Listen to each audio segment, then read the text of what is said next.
again, as we talked about a little earlier, he's just too gifted to not be everywhere. Obviously, including his special teams as a returner, as a cover guy, and the defense is still trying to fight for him. Mark, one of the guys on the roster this morning is Thomas Snyder. Is he still on the team? Is the availability for him this fall? He's not going to be in fall camp, and his availability after that remains to be seen. But just how things played out, we added a different guy at that position for fall camp. Do you expect to be back for spring? Expect to be back for spring. Don't put those kind of timetables on things. What kind of pressure do you expect that to then add on Travis with Thomas out for fall game? What kind of pressure? Pressure. Like, do you feel like he's going to carry the extra load for that? Well, it would be just dispersed through the rest of the guys guys that kind of go into fall camp of there's going to be X percent receiver and Y percent tailback. You just kind of fill in those percentages a little bit. And we have a number of guys in that boat. Obviously, Byron Marshall's the natural guy that everybody would think about, 1,000-yard rusher, 1,000-yard receiver, excuse me. Then you've got a few other guys that have played that kind of all-purpose back role, and we'll just experiment like heck in fall camp, just as we would have before. Mark, why wasn't the state there further? Why wasn't the Raiders there? We're not going to get into that. I understand the question, but there's a lot of things that go on in a situation like this that are kind of measurable and immeasurable.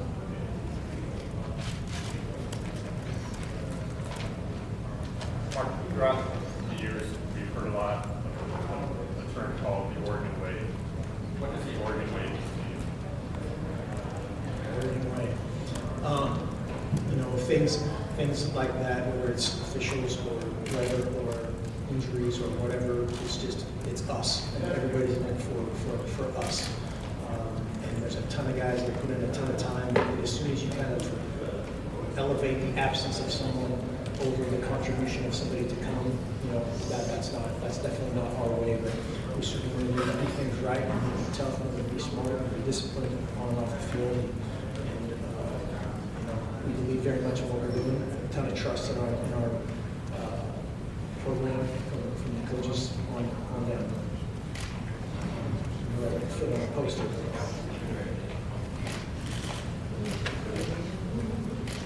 Mark, you guys have been a model of consistency for years now, but given that you're going to your third year, are you tweaking anything in fall camp as you gear towards the first game? Anything at all? Absolutely, yeah. We're constantly tweaking. Did you go deer hunting this morning, by the way? It's the only excuse for that. We're constantly tweaking. I think that's part of it too. Is we have great people. We believe very much in our process, and our process is always kind of in an evolutionary state of why do we do something? Why is this guy going to fit that role? How do we make this work with the next kind of wave of whoever? Why do we lift the way we want to eat the way we all the things we're constantly churning up the best, and that's we want to support our guys in the best way we possibly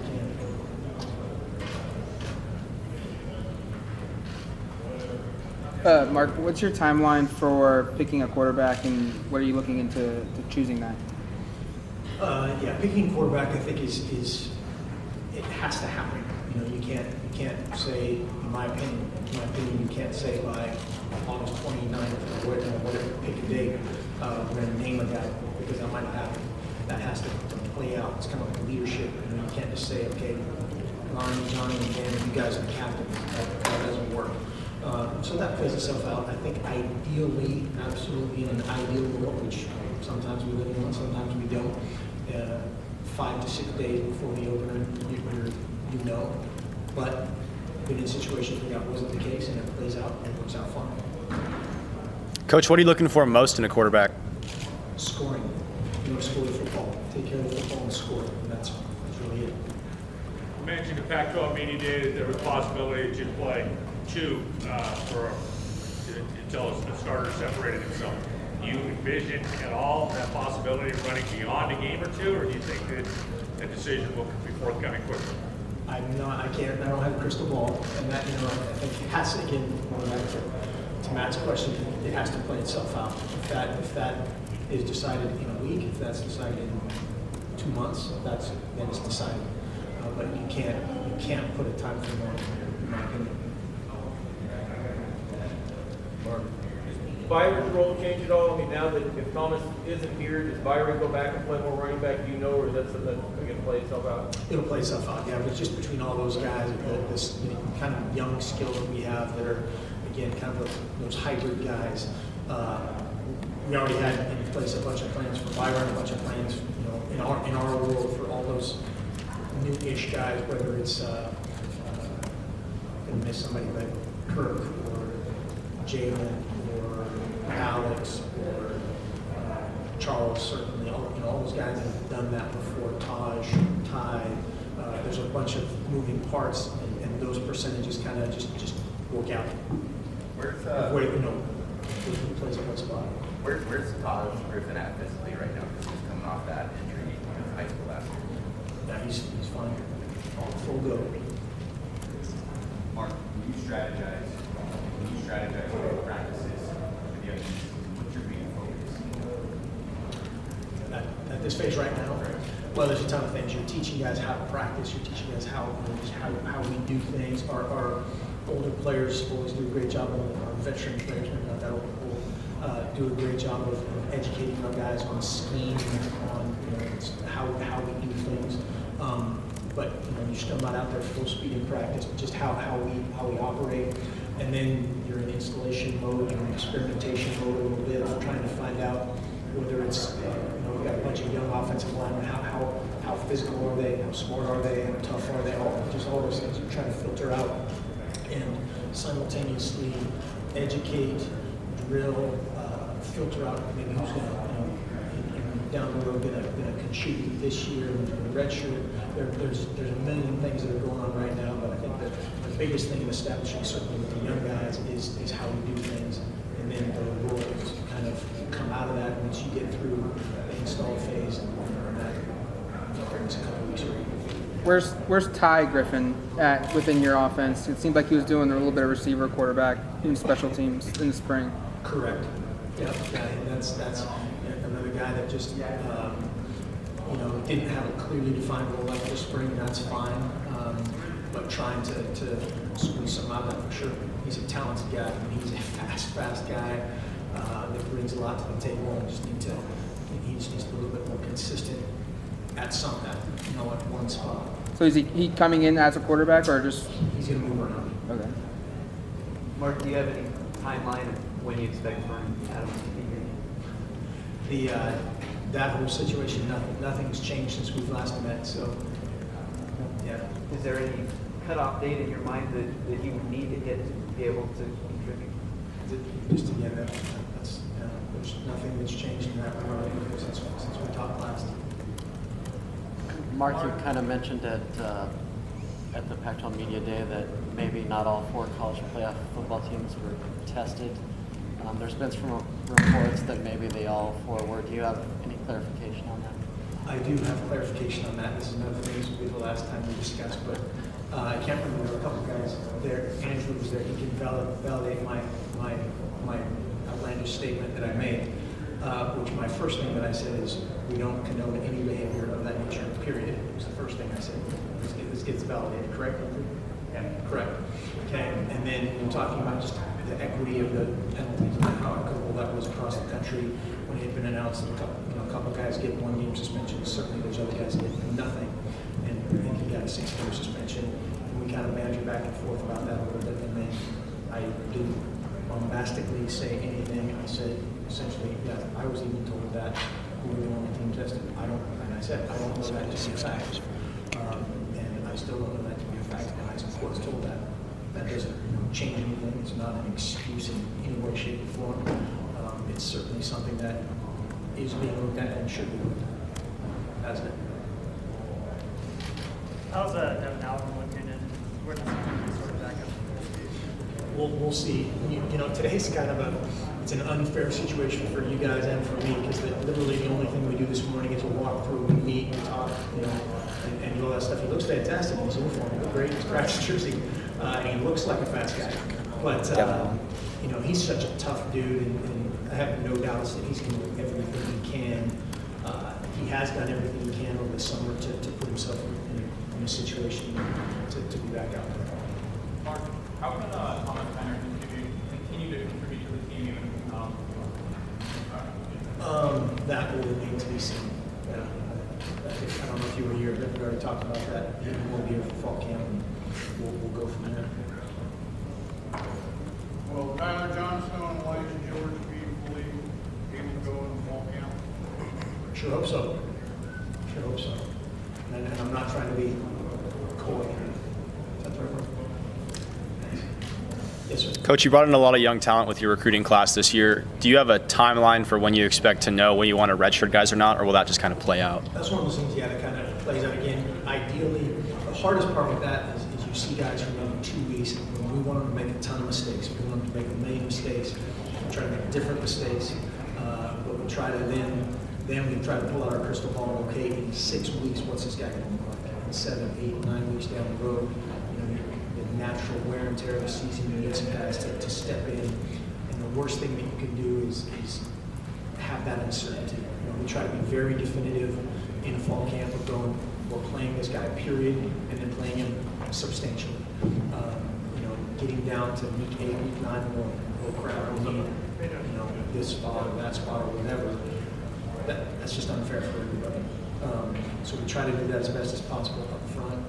There's a ton of very talented guys where that is, whether it's offense or defense or special teams. You know, is a place where they can have some instant impact.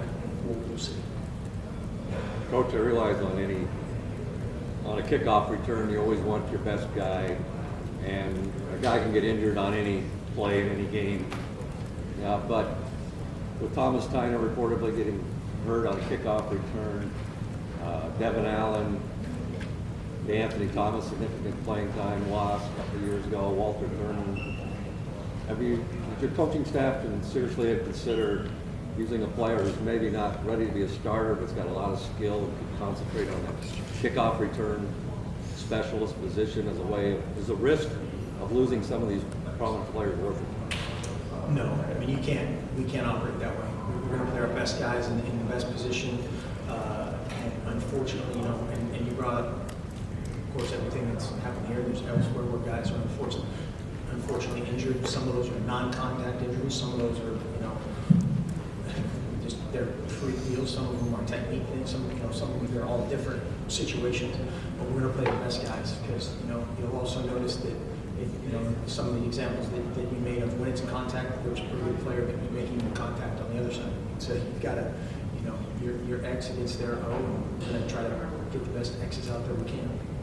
Mark, how much more time do you and the coaches spend with players over the summer since the NCAA relaxed that a little bit? Has that become a significant part of how you prepare for the season and you treat it like you used to? A little bit. You know, I think we try to do a little bit of a balancing act. One of our biggest strengths is just the horizontal leadership that happens within our team. And we want Rodney Hardrick to tutor all those guys. We want, you know, Jeff Lockie to tutor all those guys. We want Tyler Johnson, you know, all those guys that can just, they've all been there recently. They have a great feel for what it's like to transition. All those things that you go through as a high school senior to a true freshman in college. We want those guys to have those relationships. And then, yes, we did take advantage of you know, the allotted time, which for us is not very much, with the either position coach or coordinator. A little bit more than we have in the past, but I don't want our players to be sick of our coaches in week 6. I don't want to, you know, or vice versa at some point in the season.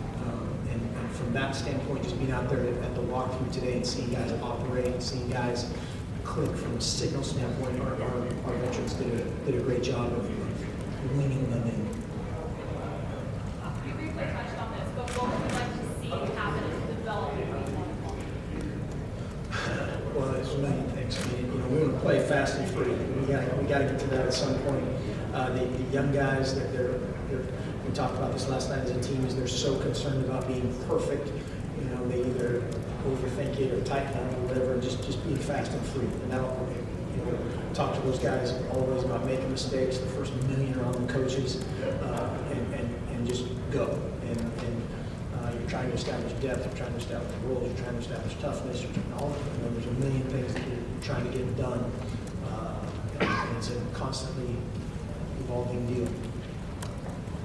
How was the chemistry developed between the younger members and I'm sorry, chemistry? Did you say chemistry between the younger members and the veteran members of the offensive line? How was Well, again, we've only really seen that a couple of days, and they've been great. And I don't know if you're alluding to like Matt Haggerty, but he came in, and people were worried about that whole fifth-year transfer guy, and I said earlier that the offensive line, there's not too many more fraternal kind of organizations than that, and he's just a cop, and just a guy that showed up and worked, and those guys didn't miss a beat at all.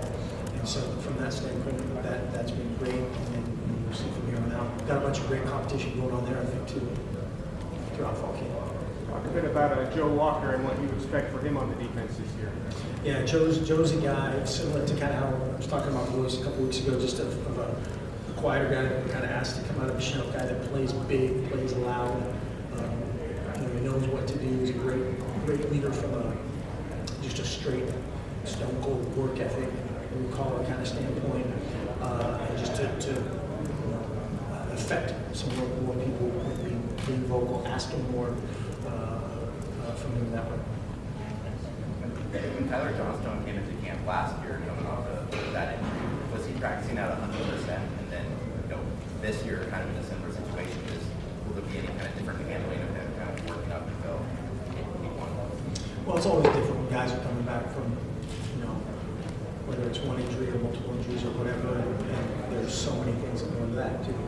Confidence it's one thing to be cleared on a test, which obviously our guys they go through that whole protocol, and then once they're out there, it's a confidence thing. It's trusting yourself, trusting your rehab, trusting your strength, trusting everything, trusting the guys next to you, and then kind of probably the best thing is to have it, get hit, kind of fail in some way, obviously from an injury standpoint, and then be okay, get over that hump. And so whether it's him or some of these other guys, that's another thing that you try to get through fall camp for sure. Mark, third year in, what's your comfort level and with the staff and everything, you're still the longest tenured staff together. How much longer can you keep this going? I didn't hear the first part of that. You said, what's your comfort level now that with the trainers in, and how long do you think you can keep the staff together? Hopefully we can keep the staff together forever. That's my hope. These guys are awesome. They're just awesome guys to be around. They bring in the right type of players that want to represent our program, represent our community, our university. And my comfort level is very, very low. So that'll keep us, hopefully, go back to that other thing about we're constantly changing, constantly trying to improve ourselves, me first and foremost, our staff, our players, our strength, everything we do, we're trying to get better. And so you're never comfortable. You're just, what we talk about, you're trying to excel in a lot of ways. Coach, how different are your expectations for your early enrollee freshmen versus the guys that are just arriving now? Well, they should have an advantage, certainly of one of the things we talk about, just knowing how to practice, knowing how it works, knowing when we say this drill, they run into this spot, they know where the bathrooms are, that's an advantage. All those things should give them a little bit of a leg up, and then just going out and do it. Mark, you had to replace Chip Kelly, obviously a high-profile coach. Anything from that experience that you learned that you can impart to the quarterbacks, replacing, Marcus Mariota? Any advice you've given them based on that? Yeah, I think just whenever you're replacing any of those guys, whether it's somebody replacing EFO or somebody replacing Ronos or somebody, be yourself. And all those other guys have to ratchet things up a little bit better, and our coaching staff has to make up for all my shortcomings, and they do their job a little bit better, and hopefully we can be all right. Do you feel like you're better prepared to overcome those losses than you were 3 or 4 years ago? From a personnel standpoint. We'll find out. We really like our guys, and we really like how they ton of roles that have to be defined in a good way. You know, I think there's a lot of those talented guys in kind of that offensive skill position. I like where D-line depth is headed. But right now, there's names on the board that you think you foresee doing things, and how they've prepared, how they've worked in the summer. Coach Rad has them ready to go. It's encouraging now. That's the exciting part of this time is you have to go out and find a way. Time for a couple more questions. You touched on this a little bit at National Media Day.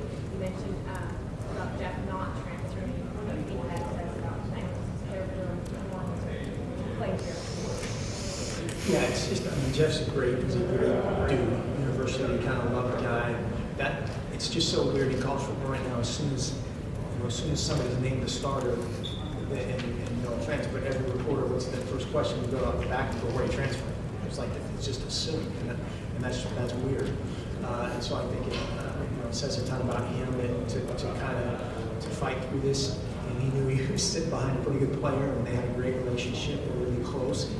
And I think there's a lot to be said for that. Coach, you talked about how you were always tinkering, you and your staff were always tinkering. What are you working on personally, or what have you worked on personally to be a better coach this season? A million things. Keeping communication, everything my wife says, of things that are one of my shortcomings, or shortcomings that show up on our football team. So trying to communicate better. There's a thousand things from an infrastructure standpoint that we're always trying to improve upon. One more question, if there is any. Guess not? All right. Thanks. Thank you.